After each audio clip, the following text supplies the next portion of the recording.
followed by aka Mkwe. aka Mkwe. Unapumzi wewe, mimi siwezi kuivuta hivi. Ushakufanya muziki Kwa bafu tu. Kwa bafu tu. Hongera. Mimi naitwa Muna Shwai.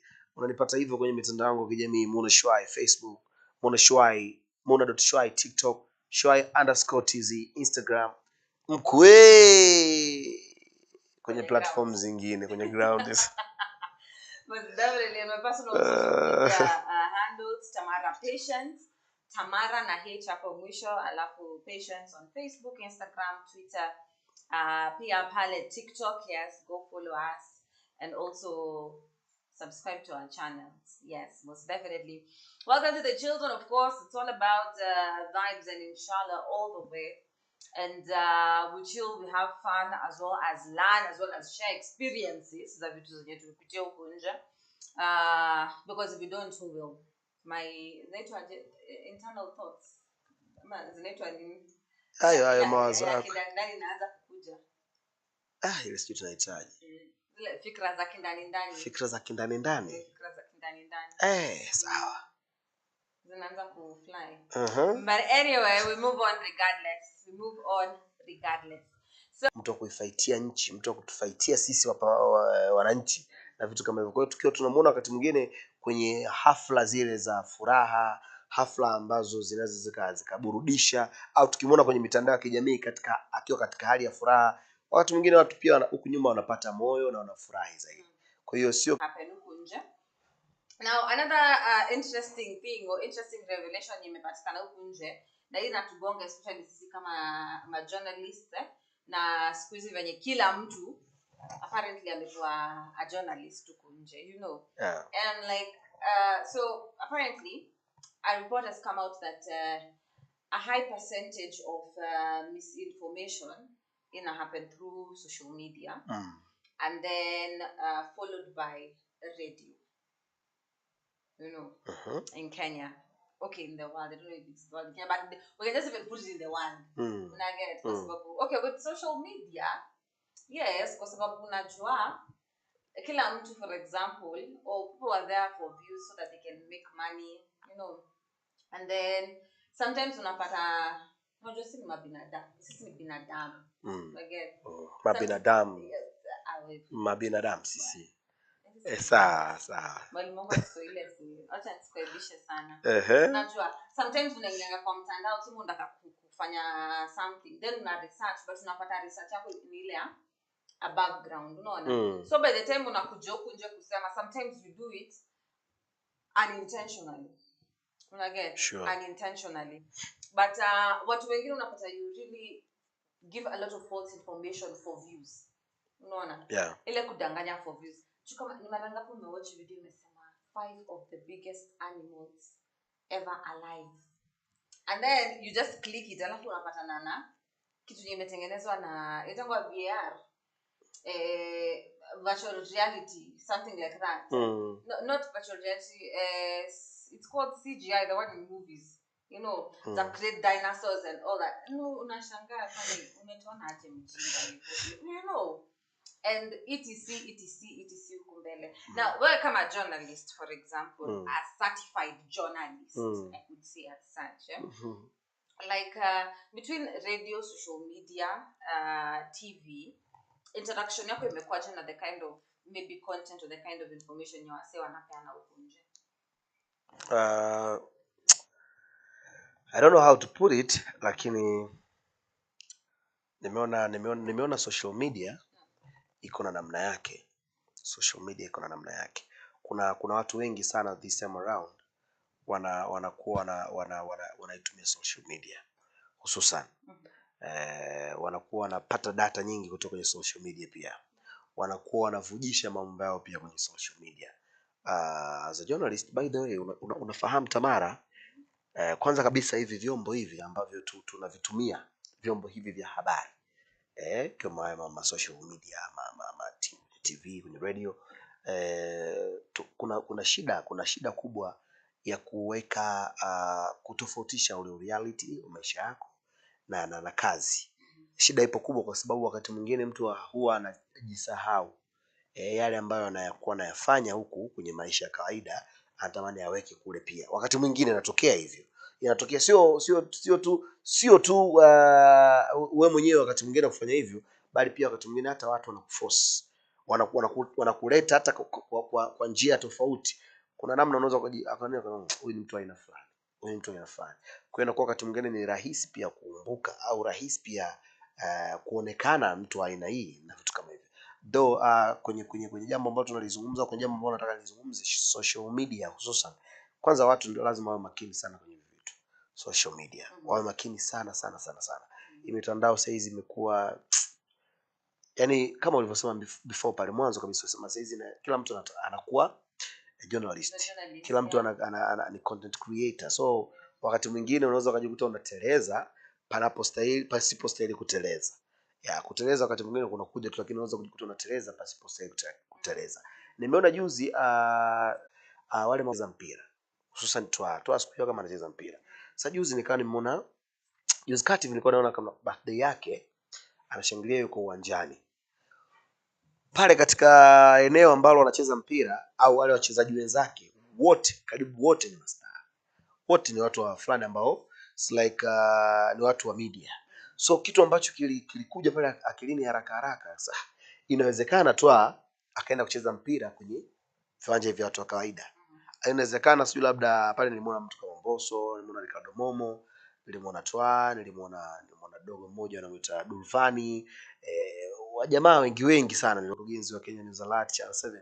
Tukajua namna ya kumficha huyu Tamara, namna ya kumficha huyu Muna Shwai. Hao watu wanaonekana labda kwenye social media zangu mara nyingi, na kwa sababu trust me, ikitokea wewe umetengenezewa mazingira yoyote hata tu ya kuaibisha, kuaibisha kumtaani, maana yake imeaibika channel. Sio, umeelewa? So wakati mwingine tunashindwa reality wa Munashwai, wakati mwingine anatamani atoke akale mishikaki, labda unajua mishikaki nyama choma, labda akapata kidogo burudani kidogo. Sasa ule reality nashindwa kuficha kutokana the way mimi nilivyo ni tofauti na social media inavyotaka niwe. Utakuta mkurugenzi anasema bwana, hapa inatakiwa mfanye kipindi, mfanye hivi, lakini reality wa Tamara ni mtu natural, ambapo labda tumii makeup shana, lakini hapa inakustahili tumie makeup. So ukitoka huko nje wote tutasema ni Tamara huyu au nini. Sasa wewe unatakiwa ufichwe, tutakula lakini tutaenda, but respect privacy. Yeah, that's all. And such things always, because I remember like there's a time tumeenda Eldoret, Yeah. And we are at LD, of course we are a group of journalists, And we are a group of we are young journalists, we want to go out and also have fun. Sure. We've been work without play makes Jack a dull boy, So tumeenda club and all that, like we're just having fun. Of course, we are drinking alcohol, and dancing to the music and vibes and all that, Now, of course, we wasn't expect that in the club kama nimevaa nguo inafika huko chini kwa Yeah. I'm in my comfortable club outfit, Ndio. And we are there, we're having fun, of course, we are dancing and all that, and then someone starts like recording us, And I'm like, bro, don't record us, Then it's like, hapana, sijui nini. I'm like, no, don't record us, Na tumeona hii kitu ya club whatever, photography, videography ni kitu imekuwa a huge concern to Kenyans, because at the end of the day we're like, you're recording us without our consent, and then if we do something that we always do during our leisure time, it becomes content for you. Sure. But it's like defamation for me, like you're portraying me in a certain way, I remember there's a time there's a female journalist, alikuwa out, having fun and all that. So you're out with your man, and then they were kissing, and they were kissing, and then ikakuwa kwa social media, everyone is like, sijui why you misbehaving. I'm like, this is like a human being, first of all. Don't put these things out of context, Yeah. To an extent that ata unapata like in the office and all that, people start viewing you in a different way. People start like viewing you like an immoral person, Sure. But that is not the case. You're putting everything out of context, because at the end of the day, kila mtu akona a personal life. Yeah. Unajua, Yeah.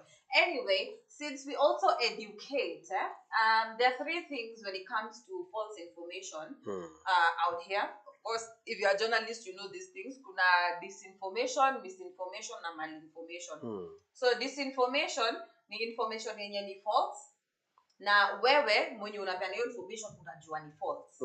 Na get na ni it's intentional, unaona, intentional and deliberate, and points to people being actively disinformed by malicious actors. So hiyo meaning I come here and I say, unajua kuna watu wajinga sana kwa hii room kama Muna alienda akaiba ng'ombe ya nani, you know, and I'm like, you didn't steal it, but I am putting it out there. Ni kama ioneshe you as a bad person, you know, because I'm lying, and I know I am lying because I want to make you look bad. You know? Sure. So that is disinformation. We have misinformation. Misinformation is where you share information, but this information is something that you believe is true. You know. So an example, we were having a conversation on dreams, Jana, and in our conversation of dreams, there is something like when you are googling what black believe is true on your side, but it can be untrue. Now, malinformation, as I educate y'all, malinformation, of course, the information that is based on reality, so it's real information, but is used to inflict harm on a person or an organization to acknowledge the mistake and to rectify, you know. Because sometimes, you know, it's so sad, like having social media ni kitu fiti, and it was someone recording on phone and all that, you know. So as you said, social media is powerful and also something that is very, very destructive, you know. But at the end of the day, just try as much as possible to, as you get the numbers, like when I information, at least good, you know. Yeah, at least some good information. Some good info. Yeah, some good info. Sasa nimetoka kwa masomo. Now we can get into the topic of umetoka kwa masomo. Hivi unajua uwanja wa mpira una mita ngapi? No. Una mita 100 ule. Okay. Mrefu Not as such. Mita 100. Ushakimbiaga hiyo siku? Yeah, ushakimbia mita 100 hivi? One round. Yeah. Sasa ile kutoka goli moja hadi goli jingine inakuwa mita 100. Alafu so we had that I played football before, but I didn't even. Sasa ukiviunganisha vile viwanja 8 vinakuwa mita 800. Inakuwa ndefu That's big. Mita 800 Anyway. Sasa nitaka nikwambie urefu wa lile jengo la Burj Khalifa nilikuwa naangalia muda fulani ndio lina mita 821. So 8 football fields plus 21 plus meter. 821 meter. Lile jengo la Burj Khalifa liko Dubai lile. Ndio jengo refu duniani lile. Mita 821. Sasa masiara. Afike jengo chenye ukiangalia kilivyo unaona mtihani. Fika huko siku elevator imekwama. But anyway, it's a rich place too. Yeah, it's a rich place. Kama elevator inaweza kwama place kama hiyo. That's so interesting. So interesting. Okay, now you know. Ikifika game season, kwa wale mademu kwa nje amjui anything about ball, at least mnajua pitch iko how big, you know.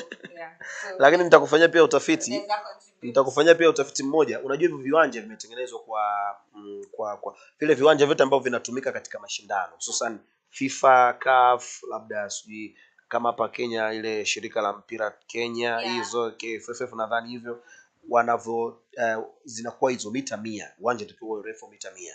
Ushaelewa? Lakini kuna baadhi ya nchi zingine huwa wana complain, wanaona ni chache, wengine wanaona ndogo. Kwa mfano pitch ya klabu moja iko Ujerumani, Bayern Munich, nadhani uwanja ule wale kuna mtu anafuata huko ndani. No, ilikuwa Ronaldo kitambo. Ronaldo wakati tulikuwa watoto. Ingine Manchester. Sijui itakuwaje. Maana nahisi ukimpata mwanamke wa Arsenal lazima atakuwa ni mwanamke mwenye unanili sana. Wako? Manchester City. Unajua wanawake wa Arsenal wapo. Ninachokisema unajua timu ya ile klabu ya Arsenal ni klabu ambayo hainaga makombe. Yaani klabu ambayo inaweza kukaa miaka 10 hamna kombe. Ushaelewa? Makombe muhimu tunazungumzia hapa. Hatuzungumzii hivi vikombe vyao wanavyochukua vya chai. Makombe muhimu. Sio miaka 10, miaka 20 watu hawana makombe. Kwa hiyo ni klabu ambayo ina watu majasiri. Sasa kukutana na mwanamke anayeshangilia Arsenal pure, unajua yeye naye jasiri. Huyu mwanamke wa kuweka ndani. Wanawake wa kuoa. Umetata Manchester United nikakumbuka Carabao chest pains. Lakini tushazoea. Poleni sana. Moving forward, tuna kama kiboko na tushazoea kama Manchester United. But anyway, moving on.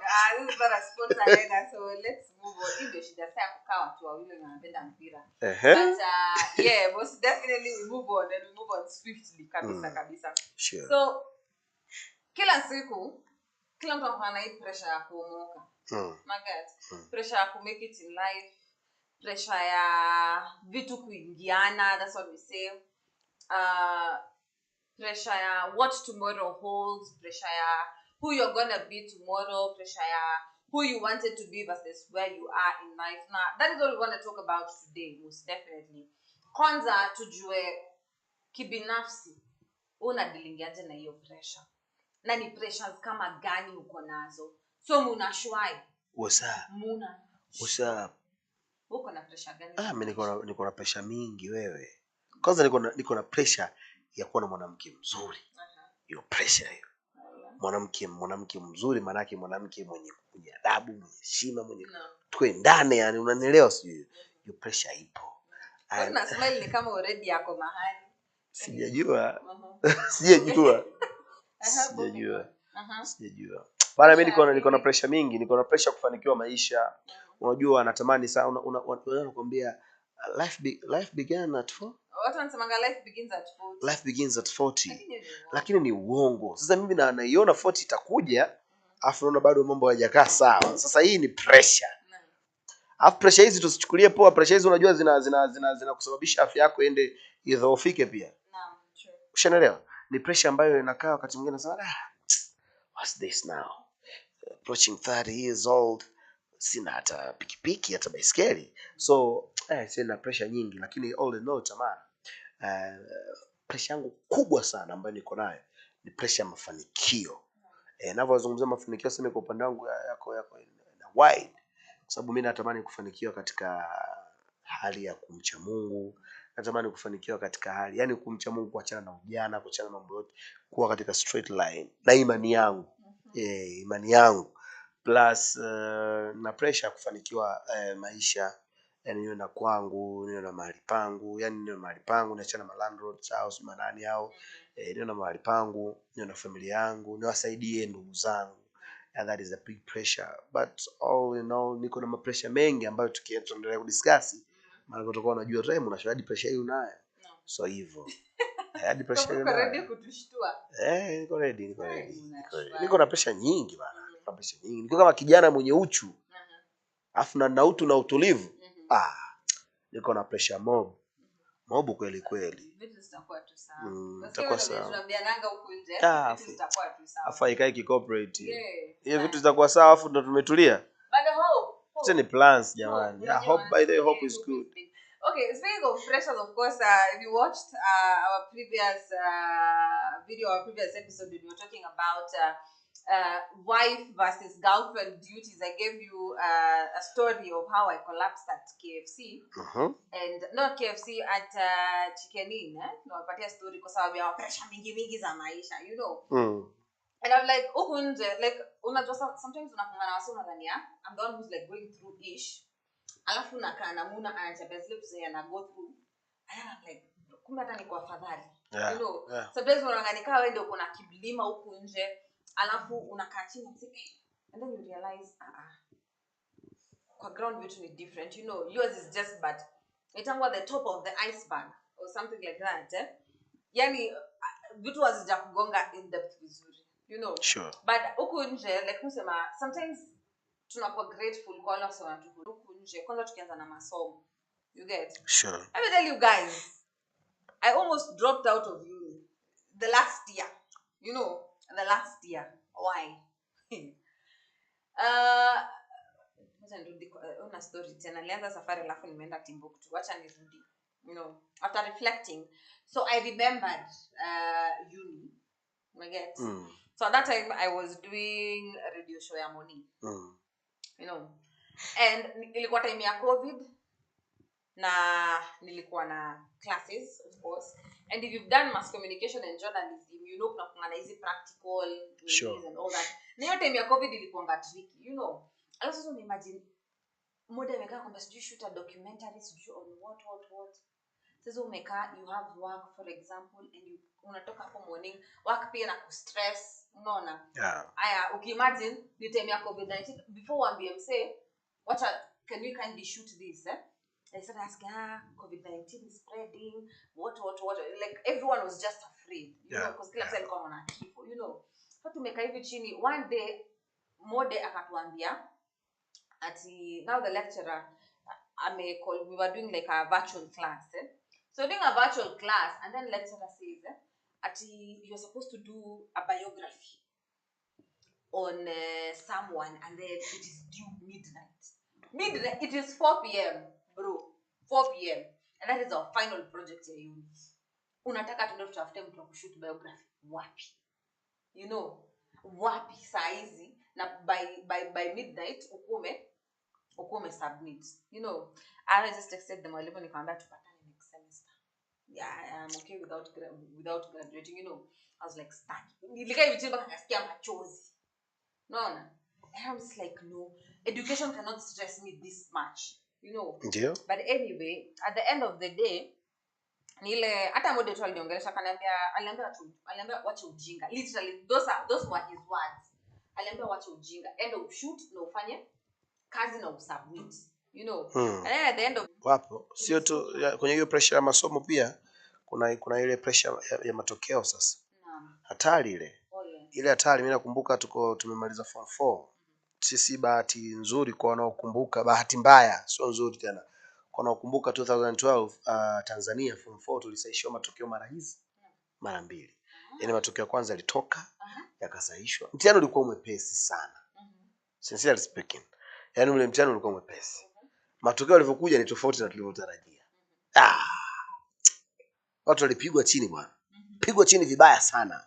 Sasa nini tufanye? Nini kitokee? Ikatokea kinachotakiwa kufanyike pale sasa. Serikali sasa wenyewe wakakaa Wizara ya Elimu. Nakumbuka waziri wa elimu back in the days, I think hadi sasa bado yupo. Sijajua kama yupo. Ni mama moja anaitwa Ndalichako. Huyo mama hatari sana, Ndalichako, Joyce Ndalichako. Huyo mama Joyce Ndalichako huyo alikuwa ni hatari. Huyo mama alikuwa akiweka vitu, basi mnajua kabisa hivi vitu ni hatari. Ya mama Ndalichako. Kwa point ambayo ilikuwepo ni kwamba hatari haya mambo haya Tamara haya. Mimi hapana Tamara. Mimi scope tena. Tuachie hapo. Scope tena. Banki hizi. Basi end of the day matokeo yalivyokuja ikawa tofauti sana. Matokeo yalitoka tofauti sana. Sasa mimi nakumbuka siku moja tulikuwa na rafiki yetu mmoja. Tulikuwa watu kama 4 hivi. Tunaenda kumtembelea rafiki yetu mmoja kwenye barracks fulani hivi. Kuna sehemu fulani pale unapaita Police Jamia. Sehemu mji ambao nimemaliza hiyo form 4. Sitaki nitaje kwa sababu watajua direct. Na wanangu wasije wakamjua huyu jamaa. Kawa bure. Though kulikuwa na watu wengi sana, lakini mmoja kati ya washikaji zetu ambao matokeo yao yalitoka tofauti na tulivyodhani. Unajuaga hiyo? Unaweza mkao kwenye group hivi mkao watu kama 6-7. Unajua tu huyu hapa huyu division 1 inamhusu, division 2, division 1, division 2, 3. Huyu anaweza akacheza na 3, ushanielewa Sasa zile division 1, division 2, sijui division ngapi tunakadiliana. Unajua mwana wetu anajua sana, atajua atapiga tu. Ndio anakuja na 0. 0? Haiwezekani. So kuna ile pressure mtu kwanza, kuna pressure kusubiria matokeo. Alafu na kuna pressure inakuja sana, matokeo yametoka. What next? So ile bigi matokeo yalivyokuja, bigi alikuwa amezungusha na 0 yani baba. Haiwezekani. Sasa sisi ndio wanaye, hatuwezi kumtenga. Alafu shajua matokeo yako kidogo yamemeta, unaondoka huyo. Unajua kule si ukishapiga form 4 sasa matokeo yako na define kwenda form 5 na 6 au kwenda it's like hivyo na vitu kama hizo, umeona Kwa hiyo end of the day tukawa tunamtembelea yule bwana tuzetu, tumtembelee mwana poa ile papa tukaenda zetu. Kufika kule of course tunamuona mwana yule Mwana tunamuona yule pale. Tumefika pale. Haya matukio mara mbili kwa washikaji wa mtindo huo. Tumefika pale, jamaa akaingia ndani. Tukamua tukabisha hodi, akatoka mama yake. Kama kwema bana, tunaomba tuongee na rafiki yetu bana. Akasema hayupo. Sisi tulimuona wakati anasema hayupo, ondokeni. Basi ilikuwa kama tumetimuliwa hivi, lakini mimi nilikuwa nikaa ile, nikarudi tena siku ya pili tena hivyo. Basi matokeo tumekaa wiki ngapi, akasema matokeo ya form 4 yanasaishwa upya. Kwa yale sio ndio mwanetu, tukamuona tena ground. Sasa mbona tu vipi, mbona mapressure, afu mbona matokeo tu haya ya kisesho ya pili yakija vibaya tena tunakuwa tukimbia hivyo hivyo. Basi pia tukawa tunaanza kuongea, lakini pressure ipo. Tukawa tunaanza kuongea, basi wanangu bwana, nimechanganyikiwa sana bwana, haiwezekani bwana. Sasa kwa mfano hivyo isiwezekana, sasa inakwaje? Bwana sijui nani, niambia tulia, acha wenge, tulia, relax, haya matokeo tu, ushaelewa. Kwa basi katika stories hapa na pale, jamaa ilivyokuja matokeo tena alisogezewa masomo mawili, yani biology, nakumbuka ilikuwa biology na mathematics.